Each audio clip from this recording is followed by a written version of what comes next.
Finally tonight, the church celebrated the solemnity of St. Joseph last week. The beloved saint has many titles, including the patron saint of families.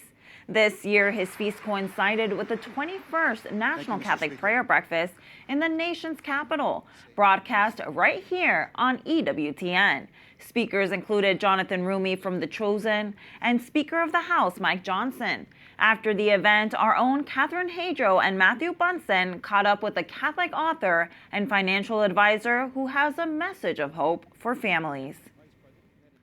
And for more, we're joined by Chris McMahon, President and CEO of Aquinas Wealth Advisors.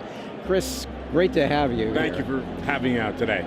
So as an economic specialist, one of the things that we're seeing a lot in culture today, and we see articles about it, of parents who regret having children, and one of the reasons that they cite is financial fear or just the cost of having children. What's your answer to that? I think that we do see that from time to time. What a great sadness. We say this all the time. There has never been a better time in the history of the world to be an American, right? There's never been a better time to be a parent. The world is, certainly there's two ways to look at it, but fundamentally when we see things, the economy, think about this, net worths have never been higher in our country. There have never been more small business in our country. There has never been more time when people are integrating their faith life and their financial life in our country. What a better time to have children. I think fundamentally that's the evil one, telling us the great lie. Because when we look back on our lives, we work with thousands of families across the country, Catholic, and what they'll tell us all the time, and even some non-Catholics, the greatest joy in my life is that family, and secondarily, without that family, there is no reason to plan, there is no reason to achieve. The highest achievers, the best entrepreneurs, the best people of faith are those people that accept those children given to them by God lovingly. And God provides. Amen. And Chris, you wrote this book, Faithful Finances, 6 Steps to Establishing a Catholic Family Life. And I think what a gift to Catholic families amid this time of economic anxiety. Why write this book now? I think it's because of that anxiety that's out there, Catherine. We've been so interested in seeing something. The families that have a tendency to do the best are those families that have the least. Isn't that so interesting? It's those families that are two former focused ministers that are now working in their parish as youth ministers. Why are they the ones that are able to save and work? Because it's a priority. So I think we've gotten a little turned on our head as an economy and as a world, and I think we're chasing materialism like we never have before. And even Catholics, we're all guilty of this somewhat. I think this book was really to try to give people hope, to say it's not overwhelming if we take it step by step.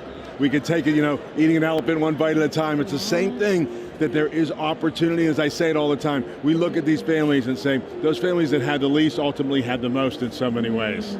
So what are some of the practical bits of advice that you give to a family that is feeling a little stressed because of the cost of living and other things? I think a couple of things. First of all, pray. Secondly, make a family mission statement, which is very important. And third, make that budget. We're all afraid to do that. We're afraid to say, oh no. And there's so many tools that are out there now.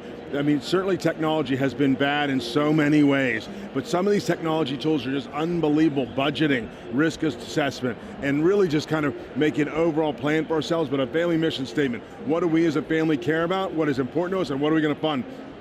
And the rest of it, let it just go away. That's what I would say, because that's where you get caught up in the wrong things.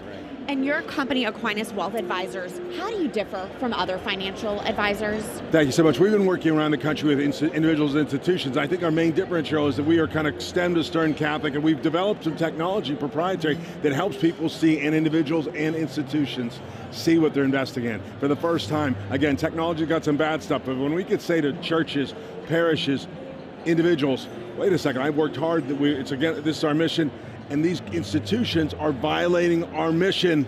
We can either go back to them and say, stop doing that, which they are doing sometimes. We're going to change the world, all of us together. We're very excited about that. God bless you, and thanks for just breaking down that fear. I think you're right, that is the evil one, and we have to live in that freedom. He's chirping in our ear, Catherine. We got to push him back. Have trust. Yeah. Amen. And pray. Yeah. And pray. Chris McMahon, thank you so much. God bless you both. Thank you for having me. God bless. Thank you.